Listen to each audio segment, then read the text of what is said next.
Hello and welcome to the Freakin' Awesome Podcast. It is Saturday, September 14th, 2019. I am John Abaya. And joining me today is my zombie I'm friend. Jordi Shepard. Oh, sorry. I'm sorry. So this is awkward, but it's our first time meeting each other here on the episode. But joining me is Jordi Shepard. Hello. Hello. Hello. I'm Jordi Shepard. Yeah, sorry. I'll introduce you. Oh, it's okay. But yeah, so if you're new to the podcast, we usually discuss the things we watch, playlists, and read throughout the week, and we usually begin the episode with a trailer talk, and we conclude the episode with a main discussion. This week's main discussion is the premiere of the third season, I can say, of We're Live, and it's called Goldrush. That's correct, right, Jordi? Yeah, I would call it the third series. But everything else, no, you got it right. Yes. So You didn't actually, yeah. what was it? I was gonna say you didn't accidentally call it Lockdown, so we're good. Yes. That's the second series. Yes. So if you're wondering who is Jordi, I met you on the We're Live forums or Twitter, one of those, but because you were really good with art, and I saw your art, and I was really like, oh, I think it was Twitter. Twitter. Okay, yes. And then I don't really know like the first interaction with you, but it was through your art basically, and then I saw it. And I was like, oh, this is really cool and amazing. And I saw like all the different portraits you did. Some of them are explicit, especially on a certain website. Oh boy. Yes, but it was We're Live related. And then I really liked, I think it was the first series, you did like a really cool, was it not a mural, but it was like a, like all the cast, well, I guess it's a mirror, right? Like with all the cast, right? Maybe. I can't figure out which one you're talking about. It was like one I seen. It could be a number of things. Yes. It was one when they released something, like something related to the first series, and then I can't find it off the top of my head. I'm like looking through your Twitter thing right now. I can't find it. But I remember just watching it, seeing it.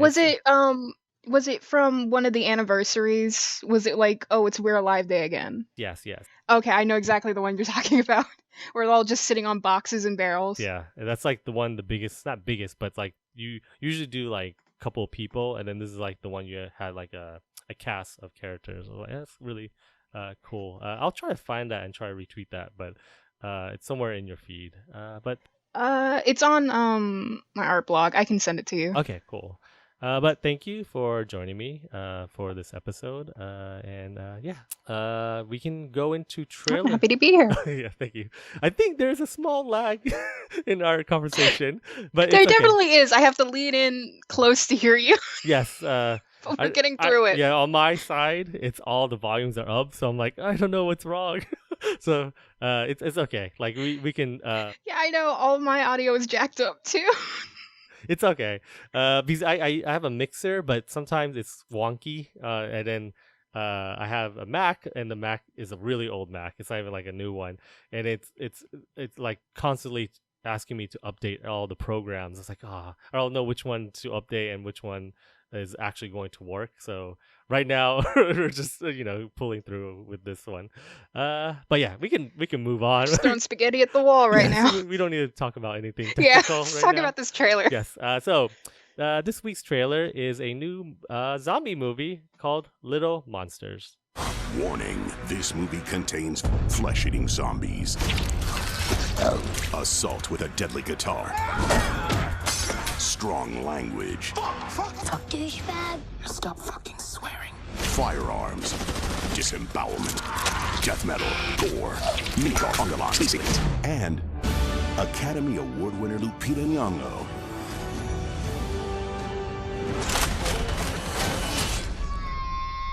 This might be a little much for everyone. That was a clip from the trailer of Little Monsters. The movie is starring Lupita Nyong'o. I think I'm saying her name right.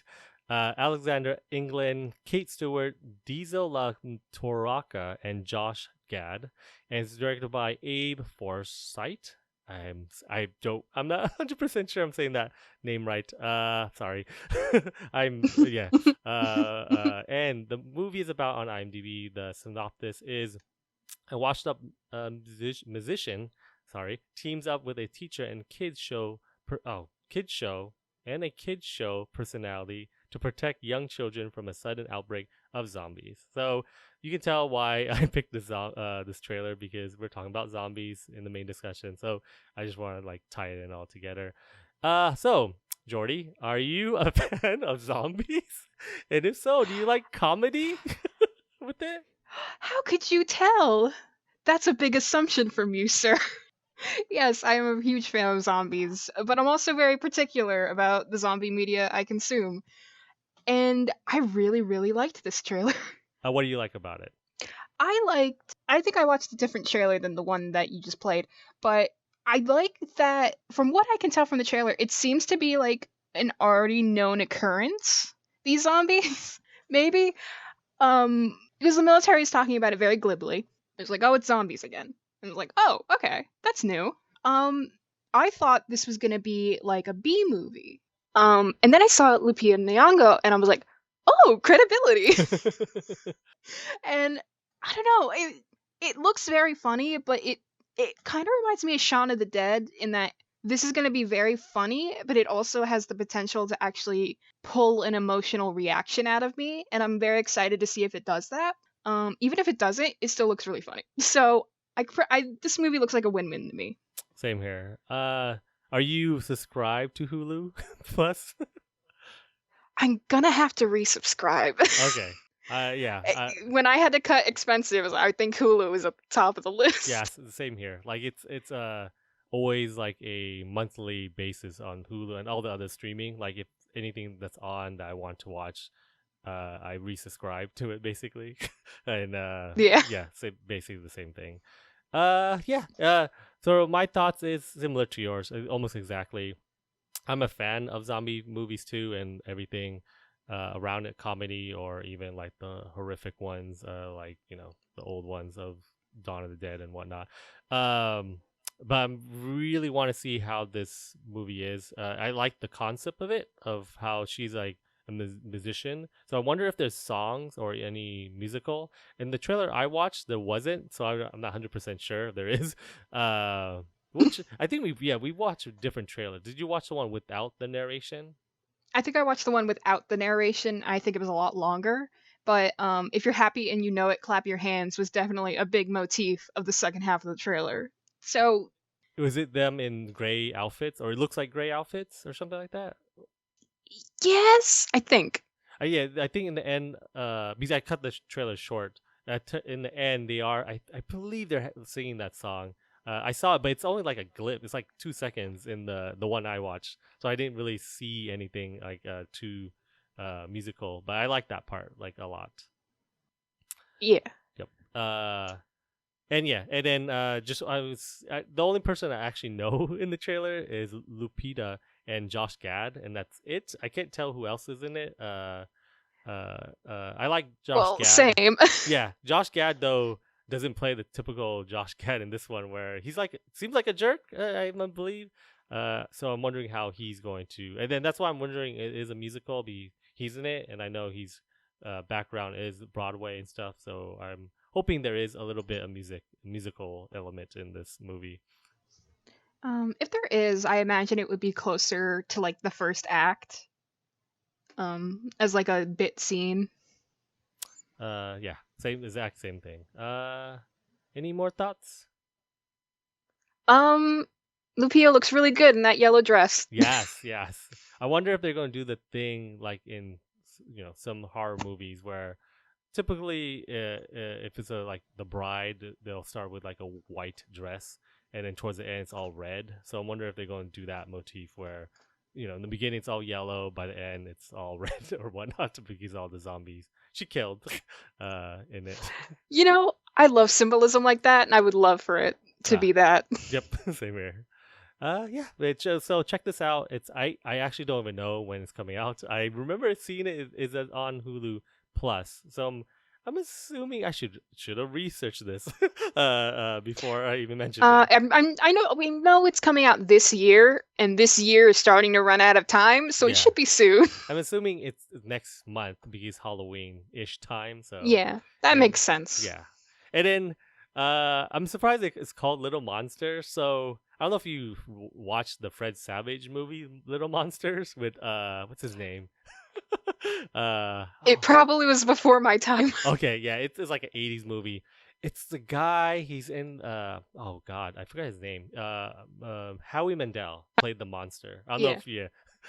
if yeah. So I was when I heard about this movie like a while ago, I was like wondering what was it going to be. I didn't know it was going to be zombies. I get it, it's little monsters, be little kids, and I was like hoping, I was like, is this a remake or something? And then I was pleasantly surprised. It was like a whole new thing. I was like, oh, that's cool. That's good that it's zombies and stuff like that.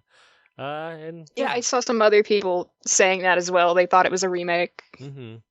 yeah, that's the only like one gripe. I was like, oh, maybe a different name, but it fits the movie. So let's move on to the things that we watched, played, listened, and read throughout the week. Let's continue the horror thing before I talked about my thing. You watched The Haunting of what was it called? The Haunting of The Haunting of Hill House. Hill House, Not yes. to be confused with the House on Haunted Hill. Yes. Which is something that continues to trip me up. So how did you told me you rewatched it? So how was your rewatch of the series? This was my third watch of the Ah, series. wow. I think I watched it twice last month, and then this month I watched it for a third time. And the reason I did that is because every time you watch it, you just notice more and more of the craftsmanship that went into this, like both writing and cinematography wise. There are still, like, I keep seeing screenshots of ghosts that I have yet to see in the actual series, and it freaks me out. Because the family will be standing there, and, like, there will be a ghost, like, 20 feet in the background, and I just won't see it until I'll be on Tumblr later, and I'll see a screenshot, and I'm like, oh, I saw a ghost. That's what I like about that show, too. So it has high rewatchability, and then also it's just very emotionally cleansing, because in the same vein as what we were talking about with the trailer, of how if it gets an emotional response out of me, I'll like it even more. This series both scared me and then got me to cry a lot, which I always appreciate when a story can do two things like that. And by the end, I've cried all the liquid out of my body, and I always come out like, okay, okay, I'm good, we're fine. But it's about this family, and it's split between the past and the future, and it's about this family, the Cranes.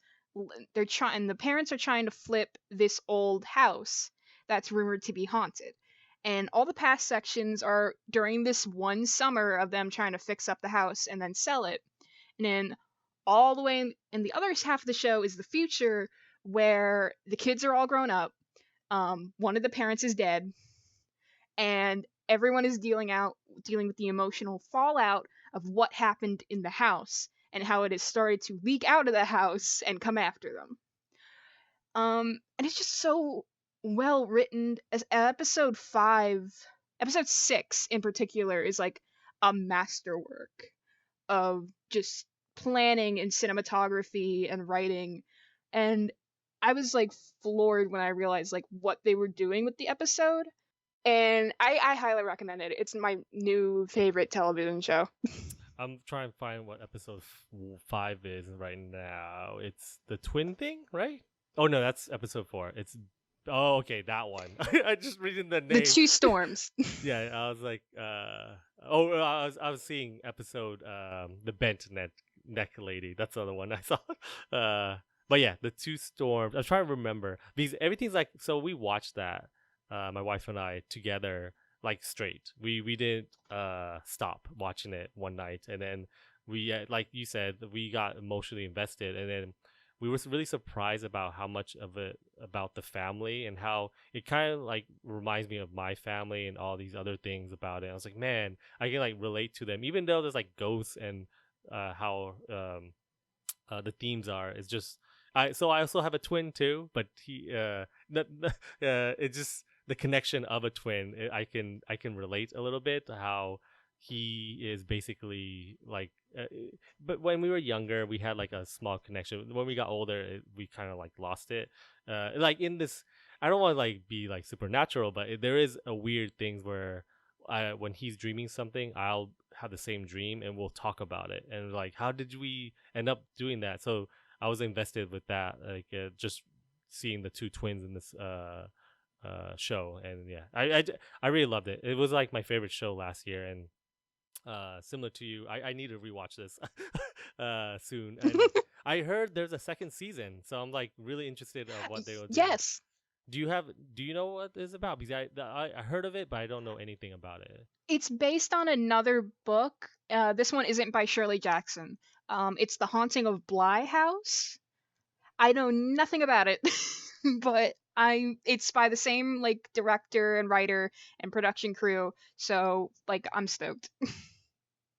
Emotionally devoted like to the family as the first one. Like that's what I liked about it. Like without that family connection, I don't know if I'll like it.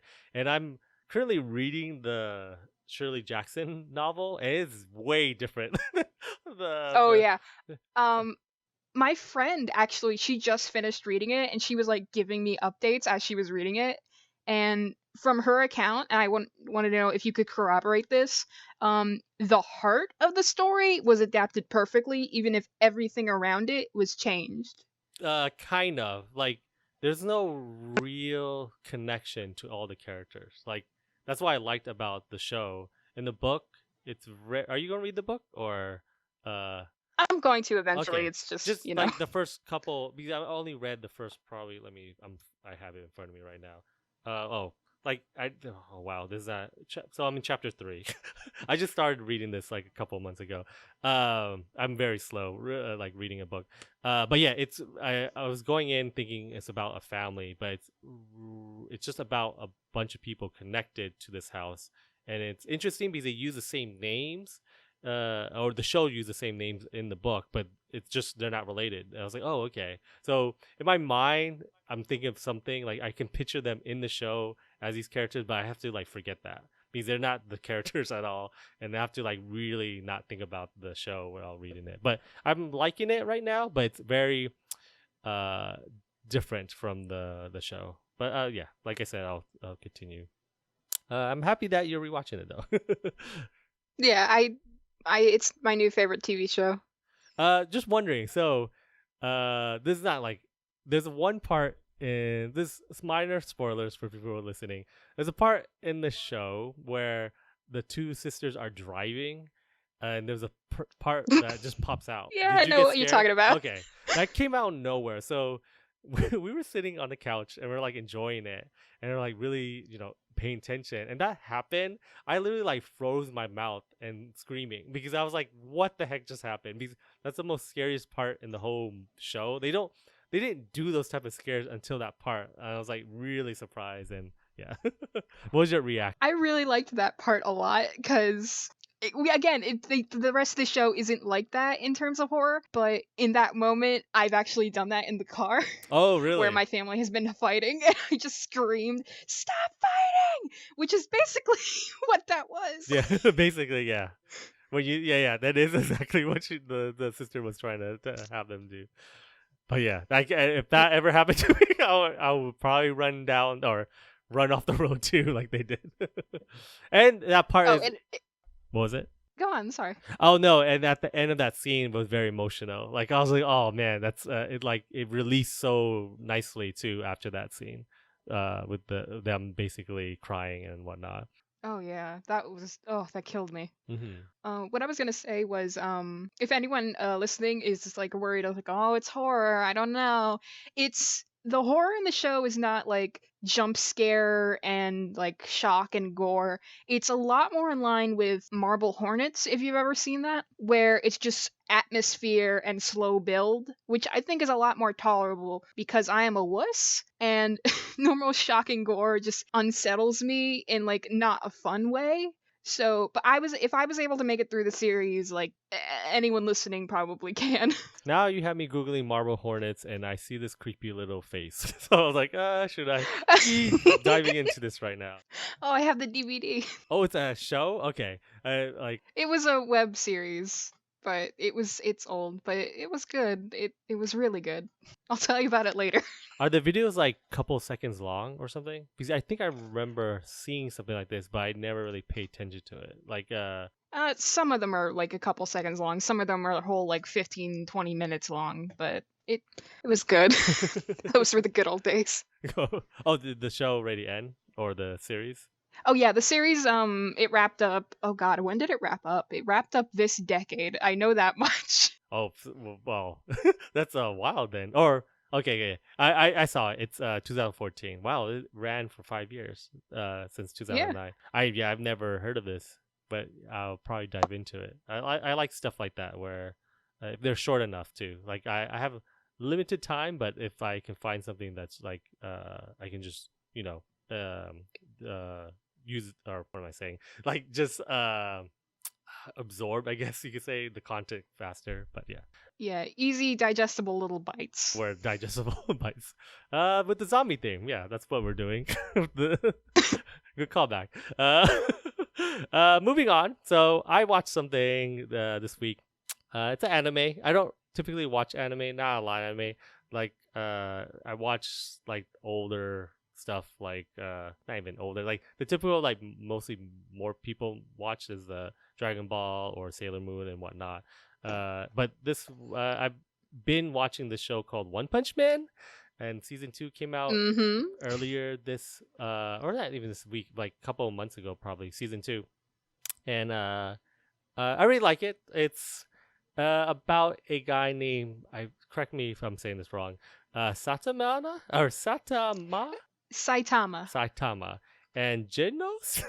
I can't say his friend's name. Okay, I don't know that one. Okay, so his friend is like a robot named Genos. So it's their continuing adventure of becoming heroes in this world. But this season they actually introduce a threat, and there's a hero academy in season 1, and this season they introduced the monster academy, and then there's a whole bunch of them. So whatever you're thinking about the heroes in season 1, so are you familiar with One Punch Man, like the story?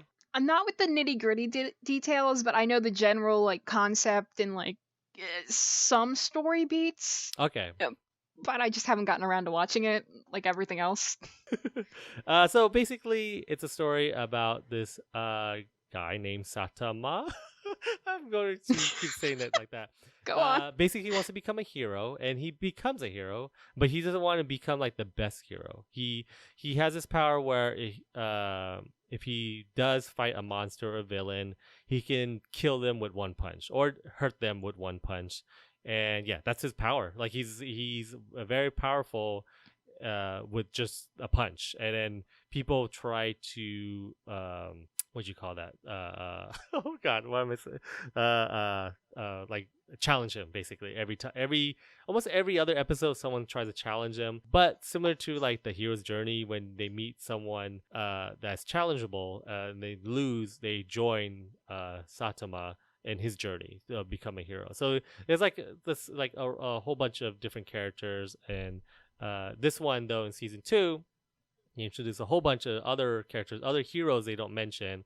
And in the Hero Academy they have different ranks, for all the way from like the S rank to the the best, all the way to like D, I believe. And then they show all of them, and then how each of one of them think they're like the best hero, but they know that they're not, so they're trying to rank up and stuff. But in this season they, like I said, introduced the Monster Academy, and then they have a similar ranking system, we find out, and they're trying to be the best monster or villain in the city. And then there's also another plot of like this other human being that's trying to be the best monster, you could say, even though he's not like a monster, just a regular guy, because he's trying to have revenge on all the heroes. And there's a backstory to him too, and I thought it was really nice and funny. The whole series is funny.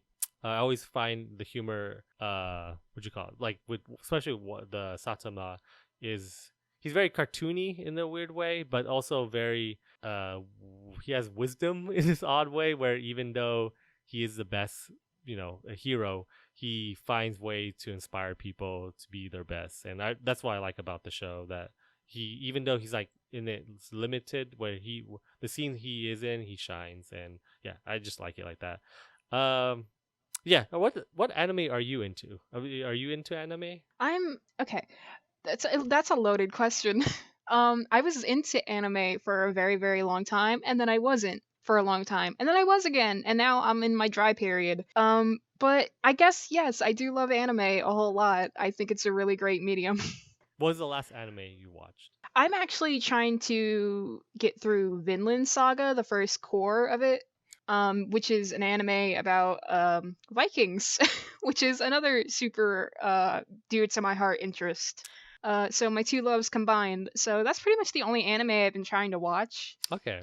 I've never heard of I know this. if I try to watch more, I'll just spread myself too thin. Yeah. That's what I'm always worried about when I get into stuff, that I'll neglect one of them and then like Exactly. but all the mentions that you suggesting right now, I was like, this looks interesting, like Vinland Saga and Marble. What was the thing that you said? Sorry. Marble Hornets. Marble Hornets. Okay, that name I can't think of, like it's two objects or whatever insect, but it's just not thinking. I'm not thinking about horror when I say that word, but it was like really off guard, or It doesn't roll off the tongue like Vinland Saga or One Punch Man. Marble Hornets. Okay, for a moment there, I thought you said Marvel's Hornets. I was like, what character is this? I never heard of Hornet before in the superhero, like Marvel's Hornets. I was like, what are you talking about? And it's okay, it's I've watched 23 entries and not a single Hornet has arrived, much less a marble one. yeah. That'll be interesting to see. But yeah. Moving on then. Do you have any other oh no. Well, yeah. I'm sorry. We can move on. It's okay. So moving on to the main discussion. This week's main discussion is We're Live Goldrush. Make every shot count. We don't have tons of ammo. Okay, here they come. Get to the firing holes. Do you hear that? Now, hurry up. The gold. It wants us to find it, and it's calling for us. There was no better feeling than to know that there's something out there waiting for us, maybe a new life. All I could think about was the gold. And it was like a drug, a dream, an incredible rush. We're alive. Gold Rush. So that's a clip from the trailer that was on YouTube, and I just clicked it off. So We're Live Gold Rush is starring Austin Trace as Alex, Brett Newton as Puck, Tony Reyes as Robin, and Sean Lewin as Muldoon. So I'm just gonna mention those four because there are other people, but they're like the main focus, you can say, in this series. It's written and directed by Casey Wayland, and it's set 17 years after the main events of We're Live. So if you're listening to this and don't have prior knowledge of We're Live, there's a original story called We're Live: A Story of Survival. It started in 2009, I believe, and it ran for 5 to 6 years, I could say. I'm not 100% sure, but it's a long... It ran for 4 seasons. 4 seasons. It's a podcast, so you can download it for free. So if you guys want to catch up on that right now, and then come back to this main discussion, like after like a month or something, I don't know. But it's a bunch of hours. Yes, in the Gold Rush, they mentioned in the very beginning that you don't need to know that. So that's interesting. So if you can just dive into it right away. But it tells the story of the 4 soldiers that I mentioned and their attempt or mission to retrieve a stash of gold they find. And that's the gist of it that we get right now. Before we start talking about it, little disclosure. I worked with the Casey Wayland, so I did little projects with him. So just want to mention that before we talk about it. So like my bias basically with the show. Your bias is showing. Yeah, yes, basically. Let's start with you. So Jordi, how long have you been into We're Alive, and what do you think of this episode? I don't know. I've been into We're Alive, I want to say, since I was about 15, and I'm almost 24 now. Oh, okay. Which is an uncomfortable amount of time. You make me feel old right now. So. Yeah. I mean, I lived it. How do you think I feel? I listened to all of season 1 in pretty much one go. When I started listening, I think they were almost done with season 2, and I got near the end of season 2, and I was like, okay, all right, things getting kind of real. I need to step back, and I stepped back for a couple months. I came back. I listened all the way to chapter 29, famously, and then I took a multi-year break. And then in 2015, I came back, and by that point, We're Alive had already finished. So I was like, I gotta buckle down, and I gotta get through this. I need the closure, and I like spent a week doing nothing but like sitting in my room listening to We're Alive, and I got it done, and it was amazing. Oof. It's so rare for a series to deliver on like that amount of closure that fast. But wow, that last season, man, it was so good. Yes, I agree. I remember. So my little history of We're Alive, just real quick. I only found out because one of my friends actually listened to it, and we did a review on this very podcast. Like 2009, I would say. You can't find that episode because the the site that we have our servers on crashed, and then I didn't actually have backups of those episodes. So, or I did, but the computer that it was on got destroyed. So there's like a whole like almost 200 whatever episode we're missing. That's why if you ever check our feed, there's like a huge gap and whatnot. But yeah, he basically got me into it, and then he actually dropped it. A whole bunch of my friends dropped this episode, and I just continued on listening to it. And then yeah, that's how my beginnings of We're Alive. So what's your thoughts on the episode, Jordi? My thoughts on the first episode of Goldrush, it slapped. It was incredible, and it basically contained everything that I liked about the original series. Mm-hmm. It had the humor that I liked. It had the positive character interaction that was so like juicy and delicious. It had lore, and it had some of the meta humor that I thought was executed really well in the final season. That it's kind of bereft in the rest of the series, but it hit every mark that I want out of a We're Alive story in like the first 15 minutes. And I was like, oh, there's still 30 minutes left. Oh, this is gonna be so good. I loved it. I loved it so much. So for my like general thoughts about it. So when they do, so there'll be spoilers. Sorry, we can spoil it too.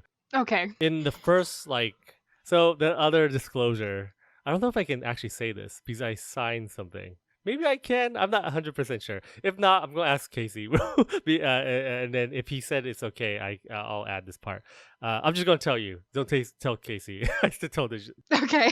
So when they actually did the script, I got it a while ago. And then because they wanted me to do a poster. But I was super busy. I said I'll do it, but my life just got caught up with me and stuff like that, so I couldn't do it, and they had someone else do the posters, and you can see now. But I remember reading the first part, like the first dialogue with the four soldiers, and then they're talking about the comedy, zombie, and the western.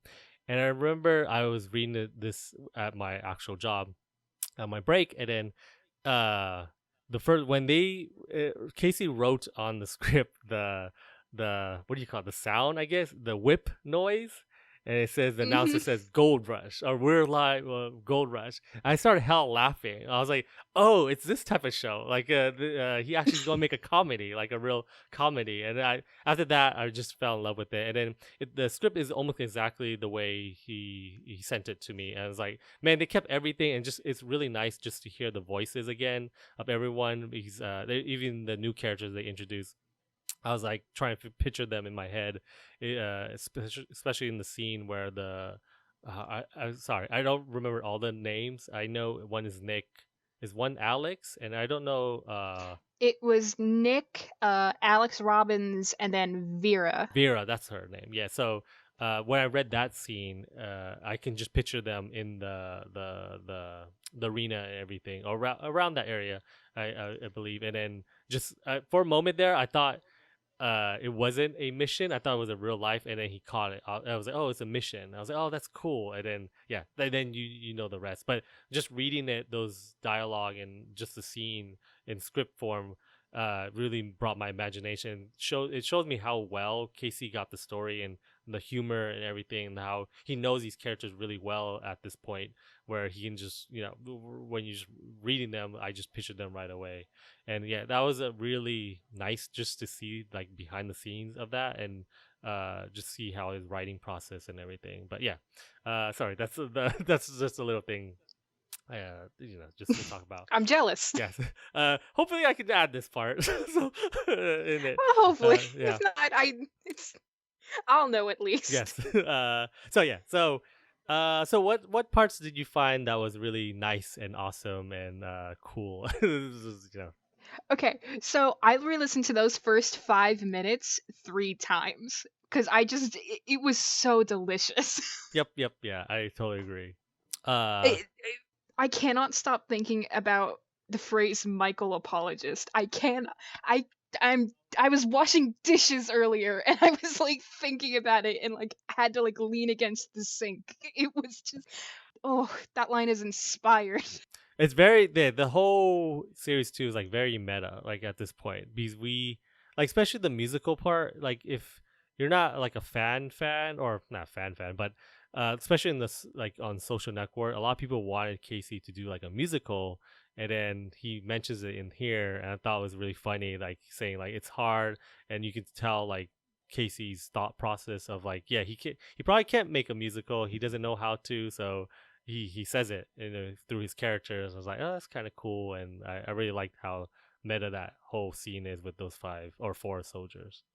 Yeah, I think it was Shane Salk who was like, yeah, we had a plan to do like a musical episode, but it fell through, and it's weird how I can know a piece of information and carry it with me for years, and then suddenly Casey will acknowledge that I know it. Mm-hmm. Yep, yeah. And be like, yeah, I see you. You know about the musical episode. And it's just, oh, I feel seen. I wonder if we're going to get a musical episode, because they are still making the movie in the series. So I don't know if they'll find like a tape of a musical with the soldiers. I would love it. That would be kind of cool if that happens, and just see the full circle of all the things that the fans wanted. And I wonder who will sing and whatnot. But yeah. So one of the surprising parts of the series is for me is that it's not about Nick. Like, I didn't know. I was going in, I thought they'll continue the story of Nick, the son of I'm blanking out here. Can you help me? Saul, right? Saul. Yeah, Saul and Lizzie's Kid. babe. Yes. For a moment, I thought it would be about him basically, but it isn't. I was like, oh, it's about Robin. So like a person. We knew he had a relationship with someone, but I didn't know he had a kid until this series happened. So I was like really wondering how they're going to show it, and it shows like he lost his mother just recently, and then we know how he lost his father, and then what the struggle he's going through because he thinks he's not special like the other two, Vera and Nick, and then now I'm forgetting. Puck basically shows him what his dad's doing and what they were doing basically while they were on their own adventure. And I thought that was nice, like to tie it in with him, with the son. And I'm wondering if he's going to play around with this. I mean, Casey, speaking of, if they're going to go back and forth with future or present and past, like to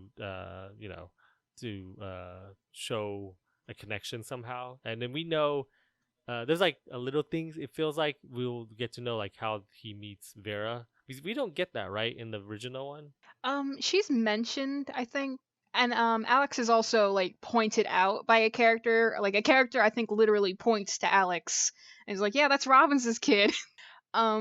In the original so series? like from the moment he was mentioned, I'm like, God, please do something with these characters. Oh yes, so that's towards the end, right? The epilogue of the original one? Yeah, it's in the last like 10 minutes. Okay, I think I remember, but they don't have voices, right? They don't really say anything, or but they just mention by name. Okay, I think I remember that part. But yeah, what do you think about that? Like how they're paying attention to Nick? I think Casey is actually planning. I think I saw like a screen cap or something from his Twitter.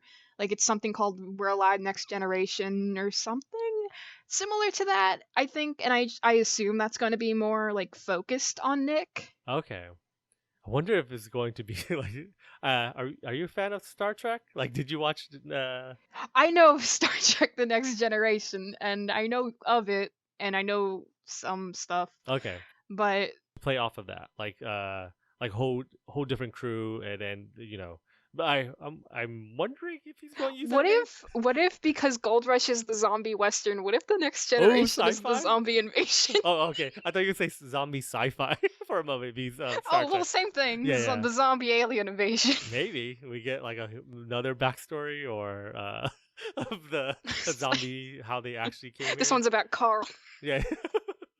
That'll be interesting. Like Casey. I mean, Casey can do anything right now. People are like, oh, okay, that's true about the zombies. We'll just like eat it up, basically. I mean, they're his. He can make the rules. Yeah. What else? What else do you want to talk about? Oh my god, can we talk about the museum scene? Oh yes. So another thing, I read this in the script, and then I was like, my jaw dropped when I was reading it too. And then when I originally wanted to make the poster, it was going to be those items to just like tease about what's everything, because they describe it, and we know those items so well. And then yeah, what was your thoughts about when they mentioned everything? That whole scene to me just screamed, wasn't We're Alive good? And you're right, it was really good. And I was just like so happy during that whole scene when they're pointing out the original Mata gun and like the shards of a gun. Mm-hmm. And just pointing out all these objects, and it's like, yeah, here are the original journals, the original spiral bound notebooks that we used. And I was just like, oh my god. Like it fleshed it all out more for me than whole 4 seasons, more than that last like 15 minutes of the first series, because now it's like, oh yeah, this is the future. These are like artifacts now, and these are like historical items that deserve to be in a personal museum. And it was just like, oh, just all the references, and it was just so good. It was like coming home, it almost felt like. I like it because it shows there's a history, and we don't see that a lot, like in zombie fiction. I don't know if you like read or watch The Walking Dead. They don't acknowledge stuff like that, so it was really nice to see stuff like that. Even like other like zombie fiction, where if we're still if there's like a peacetime or whatnot, like the one I'm thinking about is I don't know if you watched Land of the Dead, George Romero's Land of the Dead with John Leguizamo. I haven't seen it, but I've like read about it a lot, so I kind of got a gist of like what it is. That takes place like in the not future, but in our time. He's like the original takes place in the 70s, but it shows like what we're doing now, and then but they don't acknowledge of the past. So it was nice to see like this fiction acknowledge the past so well, and just remind everyone who was there in the beginning, like, oh, remember this and remember that. And also they added like the Lord of the Rings thing with a bird. Yeah. I was like, what? Yeah. Like, when did he mention that? I think vaguely, I don't know. I kind of remember something with that, but maybe I'm just thinking in my head. But he likes movies, but I'm guessing somebody just like brought him home a box set of Lord of the Rings, the extended edition, like for one Christmas. And then when they said he like had watched it and he had a big Lord of the Rings phase, I thought that there was gonna be a suit of armor just on a stand. That's how I was picturing it too. I was like, did he just find all these things and just put it together with Shirley, basically? You have my sword and my bow and my Glock. Yeah. That'd be kind of cool scene to what you call draw. If you... I'll get on it immediately. Yes, that'd be kind of cool to look at. But yeah, that scene is really magical, just the way if you're a fan and everything. Yeah, even Vera pulling out the sword was like, oh my god, yes, it's all coming together. And then you right away you think like a sword, and who's this? And then you put two to two together, and right away I thought it was it's Constance, right? Or that's her the is that the character name? Shinwei, CJ. Okay, CJ, yes. I'm thinking about the actress name, Constant Wu or something. Or never mind. Sorry, I'm thinking about someone else. I think. um, yeah. What else? I'm trying to think of what else. Because I listened to it. How many times did you listen to the episode? I've listened to it twice. Okay, same here. The day it came out, and then earlier today. Yeah, almost exact same thing. I'm trying to remember the back half of it. Oh, so yeah, so you see them do the little scene, the four soldiers, and then they find. So when Casey was teasing this, he was mentioning that special guest Danny Trejo, and I thought he had like a bigger scene or a bigger part. And it was a cameo. Yeah, it was really a cameo, like a really short cameo, and like probably tops 5 lines, or I would say. But I was really surprised, and you knew right away that's Danny Trejo talking. But I thought it was funny that when they mentioned this like 2016, I thought it would be like a big part, but it was like a short cameo. It was a nice cameo from him. But yeah, that scene right away, I was like, oh, it's him. It's Danny Trejo. And I thought it was funny that he just had like a cameo in it. Christy Carlson Romano gets a bigger part. Who's that? Sorry. That's the other big special guest. You would know her, maybe you don't, but she was like more of like a Disney Channel sort of voice actress. She voiced Kim Possible. Okay, now. Which is what most people know her from, but she's a sweetheart. She's got a nice voice. So I hope she actually does get a sizable role in this. Okay. So I think in the We're Live, I'm like looking on the main site. I'm trying to see if she plays a part. Because there's so the old cast is in here. You hear Michael, CJ. Who else? There's someone else, right? You hear Pegs and you hear Saul. Yes, Saul. That's the other one.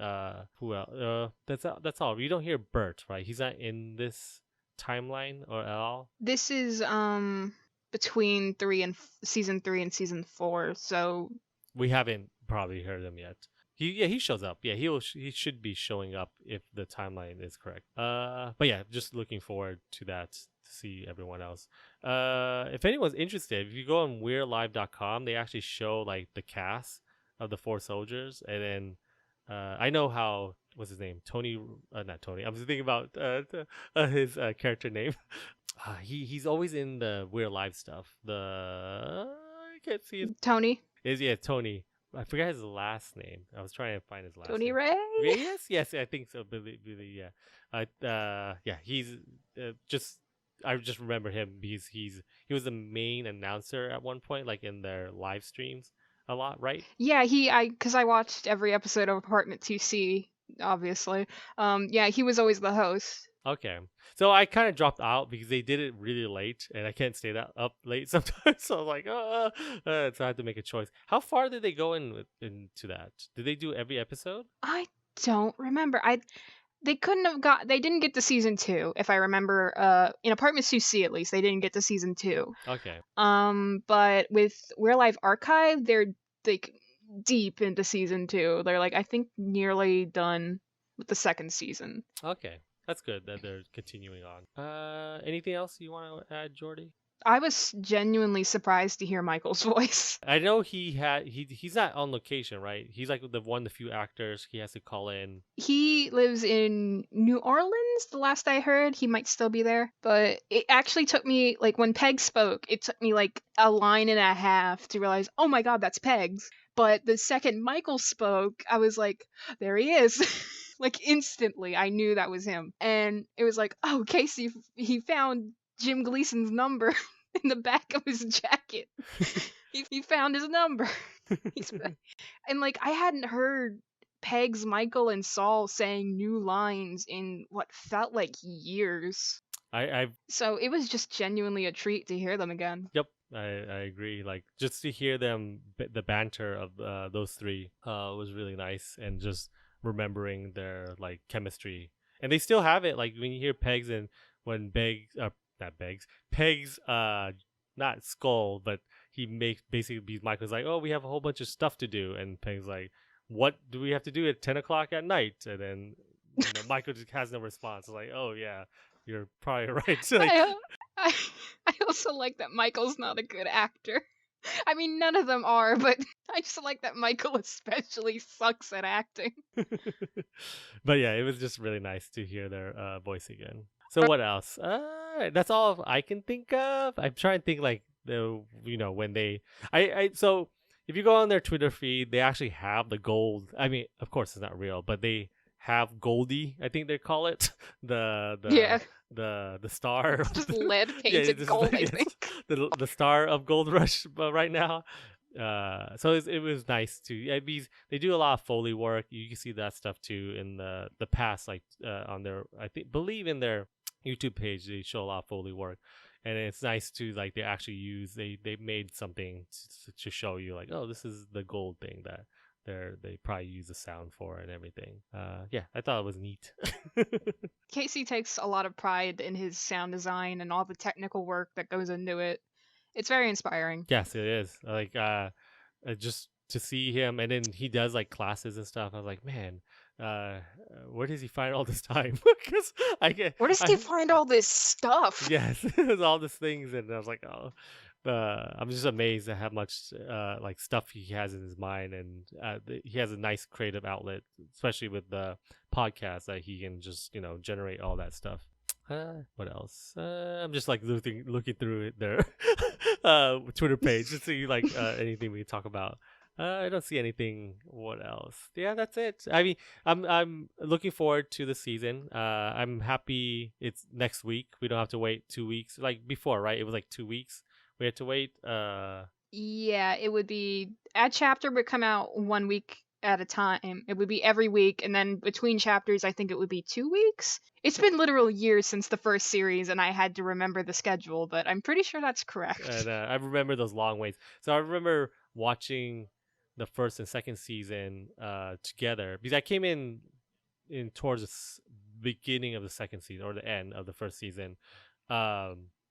And I remember I caught up, and then I was like, what do I do now? And then when they released it, I was like, oh, I have to wait. I was like, oh, I didn't know I have to wait this long for the everything. Whole tone has shifted. Yeah, now yes. I have to wait for it? Yes, and then I was like, oh, wow. And then I it's nice, though, because I end up re-listening to everything because I want to hear the complete story, especially when they release a chapter. And then I'll go back to listen to all three of them back to back to get everything. And yeah, there's moments where it connected me, or I got more emotional because I re-listening to it with the context of the next episode. And yeah, that was nice. You're making me remember all the nice times I had with the show. Hopefully I have nice times with the show this season too. That's it. I mean, we can't really comment on like the plot of Goldrush yet until like more of it comes out, because most of this first episode was just feel good, lighthearted times, except for the part about the dead mom. But no, I'm so excited. I'm like, oh, real life is good. I just remembered.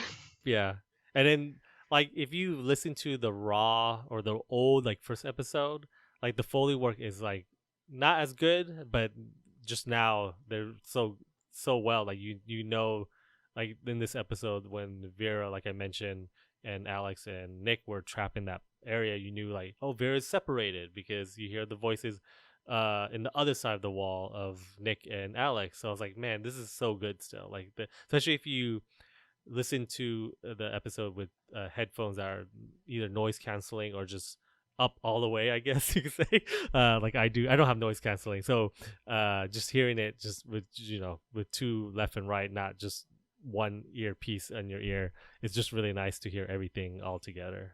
It truly is a theater for the mind. Yes. It's yeah. I think we have any predictions. Do you think the Maulers will show up? Do you think any like those people will they okay. Don't get me started on this. They said it wasn't the Maulers by glancing at Danny Trejo. But boy, wouldn't it be crazy if the Maulers were just holed up in Fort Knox? What if the family is just holed up in Fort Knox? What's the game plan then? What do we do about that? Well, they don't. We know something. I know Casey always mentions the family, and then, I mean, we get a little bit, I believe, in Lockdown, right? Like there is a little mention of what those people were doing. So now I'm wondering if those people. So I'm sorry, I forgot all the people in Lockdown, especially the ending where they. Don't worry, me too. Yeah, especially the ending where there's like a whole different group there now. So I'm wondering if Casey will try to tie them in. But they also mentioned like in this series that you don't have to have that past knowledge. So we have to get reintroduced to these characters again. So it will be kind of jarring for like people like us listening to it. I was like, oh, we kind of know these people, but not really. But yeah, I'm looking forward to see what they'll. I don't expect it to be a super family lore heavy story, but if it was, what a surprise. I hope it just keeps with the concept of the comedy. And I know, like you mentioned, of Alex's mother. So hope that's the only like dread we get, and most of it is the comedy between the soldiers. And we know, they don't survive, most of them. So just it's nice just to hear them all. The banter between all four of them is really nice to hear again, and not just we just get the happy moments with them again. It is nice to have like a genuinely mostly lighthearted We're Alive story, because that was always like some of the most memorable parts of the original series. I agree. I think that's it. We can just move on to the outro, I guess. So where can they find your work, Jordi? They can find me at urban-caravan at tumblr.com. .tumblr.com. Don't put the @ sign, it won't work. And I haven't uploaded there recently, but I should definitely try to. I'm also not active on Twitter really. So if you want to follow me anywhere, just go hit the follow and hope that I appear. And I'll probably come bearing Real Live art soon. Oh, cool! Like the samurai, or not the samurai. The it was like CJ with her sword, Riley with her bow. No, the Bert armor thingy that you mentioned in the Lord of the Rings thing that you mentioned. Yeah. Just draw that. No, just kidding. Number 1 with a star next to it. Yeah. I'll do that one first. So you can find us at Twitter at TFA Now, or like us on Facebook at the Freakin' Awesome Podcast, or just the Freakin' Awesome, I think. And you can subscribe to our podcast on iTunes and on Google Play. Contact us at contacts@thefreakinawesome.com. And yeah, so you can find me at the most organized Twitter feed of 2000XX at Abaya Arts. Sorry. And I always find it funny I put that, but that's just me. I've seen it. You do. It's so organized. It's incredible. Oh, thank you. But yeah, you can. I don't even use capitalization on mine. Oh yeah. Oh well, sometimes I don't too. So, yeah. Yeah, you can find us there. I think that's it. I am John Abaya. I am Jordi Shepard. And that was the Freakin' Awesome Podcast.